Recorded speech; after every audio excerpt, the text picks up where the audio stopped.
Magandang umaga sa ating lahat. Welcome to our 365 daily devotions. At ngayong umaga ay pag-aaralan natin o pagbubulay-bulayan natin ang talata mula sa aklat ng Genesis chapter 37 verse 5 to 8. So ang paksa natin ngayong umaga ay pinamagatang Trusting God's Direction in Our Life Story. So sabi sa talata, Joseph had a dream, and when he told it to his brothers, they hated him all the more. He said to them, "Listen to this dream I had. We were binding sheaves of grain out in the field when suddenly my sheaf rose and stood upright, while your sheaves gathered around mine and bowed down to it." His brother said to him, "Do you intend to reign over us? So will you actually rule us?" And they hated him all the more because of his dreams and what he had said. Sa Tagalog, sabi dito, si Jose ay nanaginip at nang sinabi niya ito sa kanyang mga kapatid, lalo nila siyang kinapuotan. Sinabi niya sa kanila, "Makinig kayo sa panaginip ko.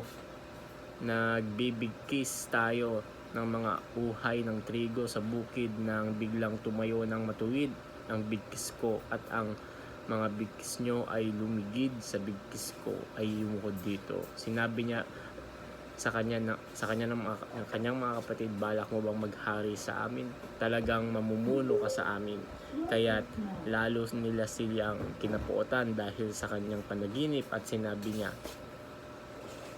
So bago tayo dumako sa katuruan. So ano nga ba muna yung storya sa Genesis chapter 37 5 to 8. So the passage of Genesis chapter 37 verse 5 to 8 is a part of a story of Joseph, one of the 12 sons of Jacob, also known as Israel. So ito yung background sa verses na ito. So first is Jacob's family dynamics. So Jacob had 12 sons, his wives Leah and Rachel, and their maidservants Bilhah and Zilpah. So Joseph was the firstborn son of Rachel, Jacob's favorite wife, which made Joseph particularly special to Jacob. So this favoritism caused tension and jealousy among his brothers. Second is Joseph's favoritism. So Jacob openly showed his perseverance for Joseph by giving him a richly ornamented robe, so often referred as coat of many colors. So this act further fueled the brothers' jealousy and resentment towards Joseph. So next is Joseph's dreams. So at the age of 17, Joseph had a series of dreams that symbolizes his future rise to power and authority over his family. In the first dream, he saw sheaves of grain in the fields with his sheaf rising and standing upright, while his brother's sheaves gathered around and bowed down to his. In the second dream, he saw the sun, moon, and 11 stars bowing to him, indicating that just his brothers but also his parents. So fourth is reaction to the brothers, or the reaction of the brothers. So when Joseph shared these dreams with his brothers, their jealousy turned to hatred. So they interpreted the dreams as Joseph's claim to future dominance over them, which was culturally and socially unacceptable, especially from a younger sibling.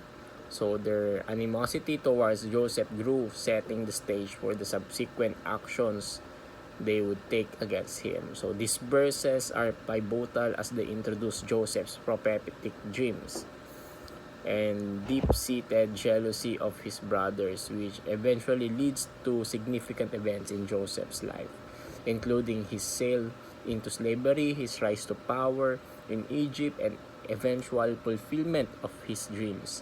So this narrative highlights themes of divine providence, God's sovereignty, and fulfillment of God's promises despite of human action. So ang katuruan natin dito is, first is there is waiting time for vision to reality. So Joseph's dreams were a divine revelation of his prominence. So, however, there was a significant period between the dreams and their fulfillment. So, this waiting period involved growth, development, and preparation for what has to come. Second is waiting may involve trials and hardship. So, Joseph faced numerous trials, including being sold into slavery by his own brothers, false accusations, and imprisonment. So these hardships were part of God's process to shape Joseph's character and prepare him for his eventual role as the leader in Egypt. Third is we are actors in God's theater. So just as Joseph played a crucial role in God's larger plan, we too are participants in God's grand narrative. Each of us has a part to play in his story, and our experiences, both good and bad, are used by God to accomplish his purposes. So our application here now is dream God's dream. So seek and embrace the visions and dreams that God places in your heart. Align your aspirations and God's will, trusting that he has a unique and significant purpose for your life. Second is endure trials and hardships. Understand that the difficulties are often part of God's refining process. So endure them with faith and patience, knowing that they contribute to your growth and preparation for future responsibilities. Third is play our role in God's beautiful story. So accept role in God's plan with humility and dedication. So be faithful in your daily tasks and trust that God is orchestrating your life story for his glory and your ultimate good. So what is our discussion here now? So why should we trust God as he directs our story? So meron tayong 5, no? So first is God's sovereignty and wisdom. So God is all-knowing and sovereign. Meaning he sees the entire picture and understands the best path for our lives. His wisdom far exceeds our understanding and his plans are always for our good. Second is God's faithfulness. So throughout scripture and history, God has consistently demonstrated his faithfulness to his promises. So just as he fulfilled his promises to Joseph, he will fulfill his promises to us. Third is growth and preparation. So trusting God through trials allows us to grow in faith, character, and resilience. So these qualities prepares us for roles God has planned for us and enables us to handle greater responsibilities. So fourth is purpose and significance. So recognizing that we are part of God's